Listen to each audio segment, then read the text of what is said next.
Have you ever been warned about somebody before you've ever met them? You know, this, be careful of this person because of this and that reason. And then you've met them and you thought, this guy's fine, this woman's fine, you know, and you really enjoy your time with them. Have you ever been warned about a place, maybe a restaurant? Oh, don't go there, the food's not great. And then you've gone yourself and you've had one of the best meals you've ever had. Or have you ever been warned about a place or a country and then you've been there yourself and found that it's fantastic? I think you can see where I'm going with this, right? Welcome back to the Barrett channel today. Me and my dad Lee are in Beijing. On this channel we make videos all around China. We do opinion pieces, we talk about our experiences, we show you factories and innovative tech, and we travel around and show you the different cities in China. So subscribe if you are into that kind of stuff. Right now I'm in Beijing, like I just said. We're here for the next sort of 5 or 7 days. Now I was just walking along and I just had this thought, and I turned the camera on and just going to spontaneously do this video. We got a comment quite a long time ago actually, but it's stuck in my mind, and it was from a Canadian girl, a Canadian born Chinese girl who has Chinese heritage, and she commented on a video and said she's always been ashamed of where she's come from because of the Western media. She didn't really get along with her parents that well. She had no interest in being seen as a Chinese girl. But through our videos, she came to an acceptance of being Chinese. She said she's got a much better relationship with her parents now, and she actually quite wants to visit China and see and learn about her heritage. Now, I know this is something we bang on and on about on this channel, about the sort of misconceptions about China, but it's something that's extremely prevalent, and it's occupying my mind every day when I experience different things here, because this country is not what you think it is if you've never been here before. And in a nutshell, that's basically what I'm trying to say, but I'm going to go into it a little bit more. That comment is literally one of the best parts about running this channel. I almost can't believe that we're able to, through the audience that we have, that we've built together, we're able to affect people's lives in a positive way like that. And I really think, look, at the end of the day, this is a business. This is how we earn our money. This is how we earn our living. So that's how we're going to treat it. But the unbelievably amazing part of making these videos is that we're actually able to make a difference and help people learn more about a country that they might have thought was never on the bucket list to go to, or they might have conversations at work slating, the Chinese have done this and that, you know. And especially coronavirus has really highlighted the outrage against this country, which I'm really kind of happy to push back against in a sense. I feel extremely privileged to have learned this lesson. Well, I'm still in the process of learning this lesson. I'm not going to paint myself as, you know, I'm in a perfect way right now, because no, I'm always learning. You're a student to life, I like to think about, right? But I'm in the process of learning this lesson of don't judge a book by its cover. That cliche saying that we all know, but I don't think you really learn it until you have real experience with it, you know? And that's what coming to China has really taught me. Now, when I was in school, when I was sort of 17, 18 years old, people are talking about they're going to go traveling and stuff. They're going to take a gap year in university and go travel. People are talking about going to Southeast Asia, you know, Thailand, Vietnam, these kinds of countries.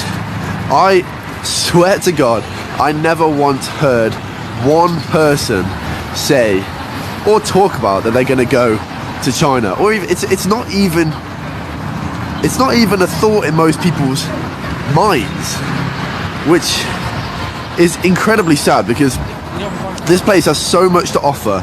You've got such a diverse culture, you've got such a diverse climate, you've got different ethnic minorities, you've got different kinds of food, you've got some of the most unbelievable scenery I've ever seen in my life.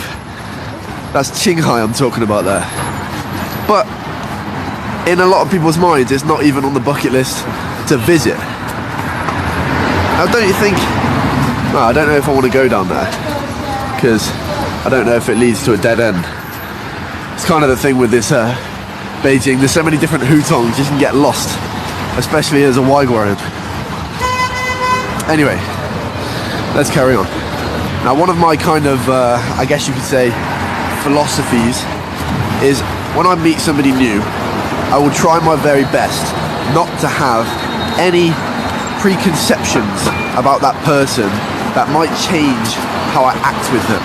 In other words, I'll try and give people my utmost trust and respect. Well, I'll always give them respect, but my utmost trust until they give me a reason not to, and then I might change my views about that person, right? And that's kind of how coming to China has taught me the same lesson, but not just with people, with countries. And before I came to China, this is almost comical now to think about. When I was 21 years old, my dad had already been coming here for about 10 years, and he talked about it a lot. And this is still what I thought before I came here, because of what the media told me, right? I genuinely thought there was an underlying unhappiness in all of the Chinese people, because there is this oppression, this overbearing oppression of being watched. Every move is being watched by the Chinese government. It didn't take long after I came here to figure out that was just something that was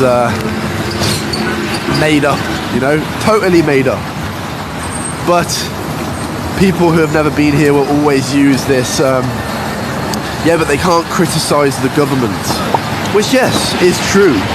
And that's one of the things about the Chinese society. You cannot criticize the government. However, that is one freedom that the Chinese do not wish to have.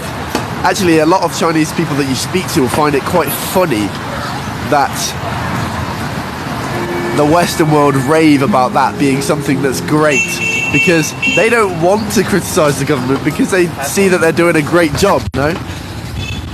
Anyway, so back to my point. I thought there was an underlying unhappiness with the Chinese people, which obviously is not the case. And I realise that now that I've lived here for a little while. Then you go on to talk about countries like North Korea. A lot of people may think, if they've never been to China, that North Korea and China are very similar, which obviously is not the case. You know, you can just go back and watch on our videos, right? If you think China is in any way similar to North Korea, I just please want you to watch more of our videos, and you will quickly realise that that is not the case. But my point is that now I am really, really intrigued as to what North Korea is like. I know that they really don't have any communication with the outside world. They are very cut off.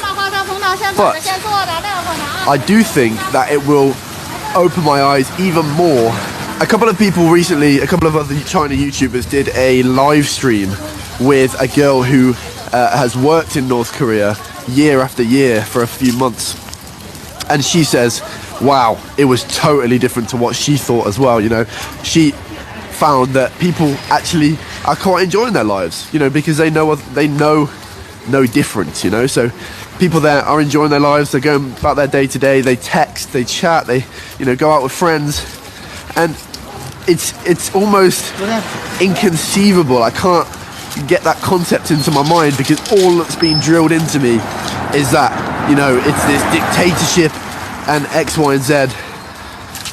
And yeah, just I'm not going to pass any judgment on any country until I've been there. And I just hope that our channel can push the needle in the right direction to build a bridge between China and between the perspective of many people who have never been here. And down in the comment section, yeah, we go through it, of course. You know, there's a lot of people who have a lifelong narrative. Many of them have probably never left their own country, and they think that they are an expert about China. On the flip side of that, I know there is absolutely loads of people that we are affecting in a really positive way. And that comment from that Canadian Chinese girl that I mentioned at the start is just one example of many of those that we've received over our time doing this channel. And that just makes me think as well, how many people are we affecting but not commenting, you know? We probably get, from the amount of views that we probably get about 2 or 3% of those people actually make a comment. So that leaves 97% of people. To us, the reality is they're just a number on a screen. You know, we have no idea. It could be someone that we've helped out of depression. It could be someone that we've, another person that we've helped accept their heritage, you know. And I really think there must be, you know, sometimes I think about this a lot when I'm walking around. I'm like, there must be some people that have stumbled across our videos that have previously thought China is this terrible place, and they've seen our videos and thought, whoa, that's kind of different to what I thought. And then maybe they go into work the next day and they tell somebody else, look, I thought China was like this, I just watched this video, it's actually completely different, and maybe they watched it as well.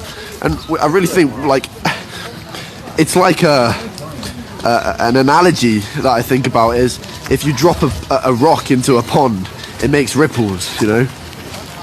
You're not only affecting that person who watches the video, you're affecting their perspective on the world, and then they will go on to talk to other people with a slightly changed view, you know.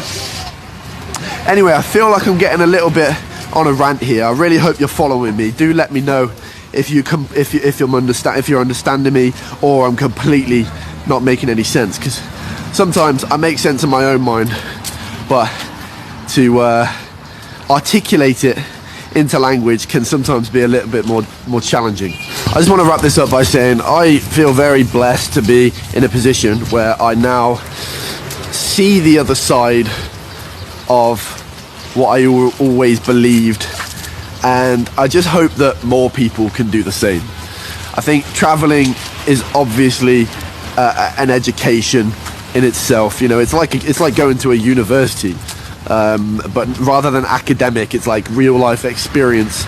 And this coming here was definitely the best decision I ever made. You know, it's like now I'm going to attack the rest of my life in a completely different way, and with such a more open mind than if I never came here, and that is priceless. You know, I feel really quite grateful for that. I think that kind of about wraps it up for this video, actually. Hopefully I haven't blabbed on for too long, but hopefully you did enjoy this little insight into my mind. If you did like it and you want more things like this, please do drop a like. It really does help more than you may realize. And just a massive thank you to all of the people who have supported us on Patreon, supported us by sending us a coffee, buying us a coffee even, and supported us by joining as a member.